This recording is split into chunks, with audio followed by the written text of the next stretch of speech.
IPhone के latest iOS 18 update के बाद इसमें काफ़ी सारे नए फीचर्स ऐड हुए हैं, जैसे कि कंट्रोल सेंटर का look, screen customisation, organised photos app lock, app hide और यहाँ तक कि कॉल रिकॉर्डिंग के भी फीचर्स ऐड हो गए हैं। हाँ, माना सारा एंड्रॉयड से कॉपीड है, पर क्या आपने कभी सोचा है कि आज तक एप्पल ने अपने फ़ोन में स्प्लिट स्क्रीन का फीचर क्यों नहीं दिया? ऑफ कोर्स ये एक बहुत बेसिक सा फीचर है एंड एंड्रॉयड फ़ोन्स में ये फीचर 2016 से ही अवेलेबल है। फिर इतने साल तक आईफोन्स में ये क्यों नहीं आया और क्या है वो रीजंस? एंड ऑल्सो क्या फ्यूचर अपडेट्स में आईफोन में हमें ये स्प्लिट स्क्रीन फीचर देखने को मिलेगा? वेल, इस वीडियो में हम ये सब कुछ जानेंगे, तो बिना टाइम वेस्ट करते हुए स्टार्ट करते हैं। वेल, 3 बहुत बड़े रीजंस हैं जिसकी वजह से एप्पल ने आज तक स्प्लिट स्क्रीन का फीचर नहीं दिया है। एंड पहला रीज़न है simple and clean user interface. आपने नोटिस किया है आज तक आईफोन्स में नेविगेशन बटन्स नहीं ऐड किए गए हैं, अनलाइक एंड्रॉयड जिसमें बैक, होम और बैकग्राउंड ऐप्स देखने के लिए डेजिग्नेटेड बटन्स के ऑप्शन होते हैं। एंड इसका सबसे बड़ा रीज़न है कि एप्पल कोई भी ऐप को फुल स्क्रीन में ही यूज़ करता है ताकि वो अपने यूज़र को एक क्लीन और स्मूथ आउटलुक दे सके। एंड यही वो रीज़न है जिसकी वजह से एप्पल ने आज तक इवन ट्रांजिशन इफेक्ट भी नहीं दिया अपने फ़ोन में। माना ये आईफोन के लुक को थोड़ा बोरिंग ज़रूर बना देता है, पर यही वो रीज़न भी है जिसकी वजह से लोग इस फ़ोन को इतना प्रेफर भी करते हैं। अब वहीं अगर एप्पल ने स्प्लिट स्क्रीन इंट्रोड्यूस कर दिया तो पहले तो उसे सारे ऐप्स के फॉर्मेट्स चेंज करने होंगे ताकि उसे स्प्लिट स्क्रीन के अकॉर्डिंग यूज़ किया जा सके। एंड ये बहुत ज़्यादा डिफ़िकल्ट होगा क्योंकि एप्पल जो भी करता है बिल्कुल परफेक्शन के साथ करता है। तो डेफिनेटली सारे ऐप्स को स्प्लिट स्क्रीन के अकॉर्डिंग कस्टमाइज़ करना इतना आसान नहीं होगा। एंड मान लिया कि अगर सारे ऐप्स को कस्टमाइज़ कर भी दिया तो एप्पल का अल्टीमेट मोटो ही फेल हो जाएगा, which is to provide clean and smooth interface. जैसा एप्पल खुद कहता है, nope, we keep things simple. Split screen की वजह से आईफोन का लुक काफ़ी ज़्यादा मेस्ड अप हो जाएगा एंड लोगों को छोटे छोटे ऐप विंडोज़ को एडजस्ट करना और ओवर कॉम्प्लिकेटेड यूज़र इंटरफेस से डील करना पड़ेगा, जो कि एप्पल कभी भी नहीं होने देगा।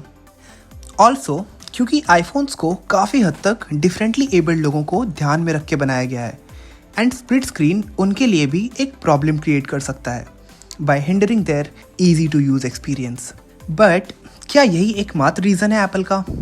जी नहीं, इसके पीछे एक बहुत बड़ा और रीज़न है and that is encouraging iPad purchase.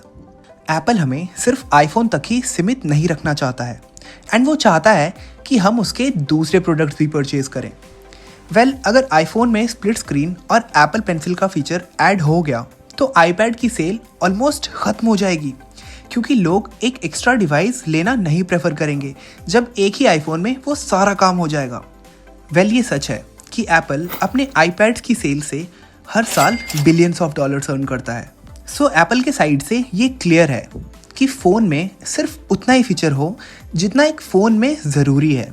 And अगर आप एक्स्ट्रा प्रोडक्टिविटी चाहते हो तो आप आईपैड्स में इन्वेस्ट करो, अगर और ज़्यादा चाहते हो तो मैकबुक ले लो and then Mac mini, Mac studio etcetera etcetera etcetera.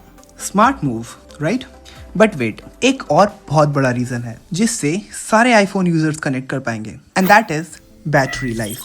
Well, iPhone X तक एप्पल के फ़ोन्स की बैटरी इतनी एफिशिएंट नहीं थी, बट जब से एप्पल ने 12 और उसके बाद के प्रो मॉडल्स लॉन्च किए हैं, ऑनेस्टली इसकी बैटरी सारे एंड्रॉयड फ़ोन से बहुत ईजिली कम्पीट कर रहा है। एंड आज एप्पल बैटरी लाइफ के मामले में सारे फ़ोन्स में टॉप पर स्टैंड करता है। सो इस सिनेरियो में अगर स्प्लिट स्क्रीन ऐड हो जाता है, विच मीन्स मेजॉरिटी यूजर्स एक साथ काफ़ी सारे ऐप्स यूज़ करेंगे, जो कि अल्टीमेटली ज़्यादा पावर कंज्यूमिंग होगा, जिसकी वजह से इवन आईफोन 16 प्रो मैक्स ही क्यों ना हो, उसकी बैटरी भी अराउंड 5-6 घंटे से ज़्यादा बैकअप नहीं प्रोवाइड कर पाएगा।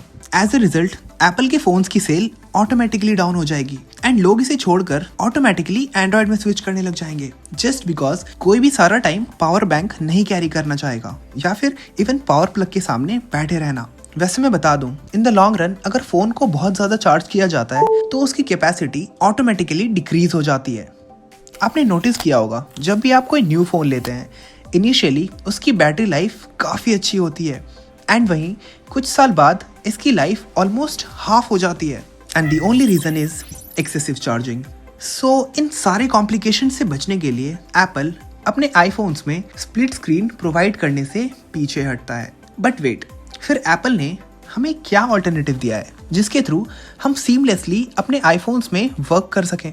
So the first alternative is fast switching between applications. Android phones में ये फीचर काफ़ी बाद में लॉन्च हुआ था एंड आईफोन्स में फास्ट स्विचिंग इनिशियल फेजेस से ही ऐड कर दिया गया था एंड ये फीचर आईफोन्स को स्टार्टिंग से ही काफ़ी फास्ट बनाता आ रहा है। और फाइनली हमारा सेकेंड ऑल्टरनेटिव आता है जो कि अभी रिसेंटली आईफोन 14 सीरीज से स्टार्ट किया गया था and that is dynamic island. Launch होने के बाद इस फीचर को काफ़ी लोगों ने बहुत ज़्यादा क्रिटिसाइज किया था, पर honestly this turned out to be one of the most useful features of iPhone.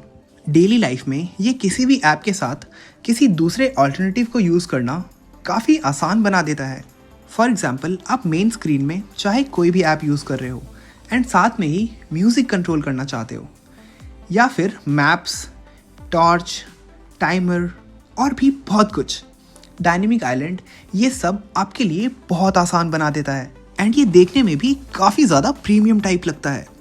सो या माना कि स्प्लिट स्क्रीन एग्जैक्टली नहीं है आईफोन्स में, बट यूज़र्स के पास कुछ ऑल्टरनेटिव ज़रूर है और ये वाकई में काफ़ी अच्छा है। बट हमारा सवाल अब भी वही है कि क्या फ्यूचर में हमें आईफोन्स में स्प्लिट स्क्रीन देखने को मिल सकता है? और इसका जवाब है फ़िलहाल तो नहीं, क्योंकि लोग एप्पल को सिर्फ उसकी सिंप्लिसिटी और स्मूथ यूज़र एक्सपीरियंस के लिए ही प्रेफर करते आ रहे हैं और इसी ट्रस्ट को मेंटेन करना एप्पल की टॉप प्रायोरिटी बन चुका है। सो इस पूरे सिनेरियो में दूर दूर तक स्प्लिट स्क्रीन का होना कहीं भी पॉसिबल नहीं दिख रहा है। वैसे आप क्या सोचते हैं इस बारे में? मुझे कमेंट्स में ज़रूर बताएं एंड अगर आपको ये वीडियो पसंद आया तो इस वीडियो को लाइक करें, कमेंट करें एंड अपने फ्रेंड्स के साथ शेयर करें and don't forget to subscribe. मैं आपसे फिर मिलूंगा ऐसे ही एक इंटरेस्टिंग वीडियो के साथ। तब तक के लिए टेक केयर, बाय बाय।